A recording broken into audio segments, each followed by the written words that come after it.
Kėdainių miesto šventė yra ne tik tais proga, šimtai progų susitikti, bet yra šimtai priežasčių džiaugtis, didžiuotis Kėdainių kraštu. Žinau tai, nes pats čia gyvenu, čia auga mano vaikai ir pats turiu šimtus progų mylėti mūsų kraštą.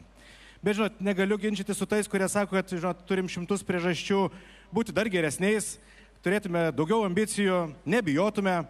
Ir, žinot, panašiais principais veikia prieš šimtus metų Radvilos. Bent jau keli šiandien istorikai mūsų šviesioje gimnazijoje būtent apie tai diskutavo. Ir man nepikta dėl tokių kalbų, nes žinau, kad po šitos miesto šventės mūsų laukia šimtai prasmingų darbų, kurie ir toliau keis Kėdainius. Tikrai laukia šimtai kėdainiečių, kurie nori prie tų pasikeitimų prisidėti. Ir tūkstančiai Kėdainių krašto gyventojų, kurie jau dabar džiaugiasi ir didžiuojasi mūsų kraštu ir šimtus metų didžiuosis tuo. To pavyzdys yra mūsų miesto šventė, už kurią noriu padėkoti ir pasakyti: su gimtadieniu Kėdainiai!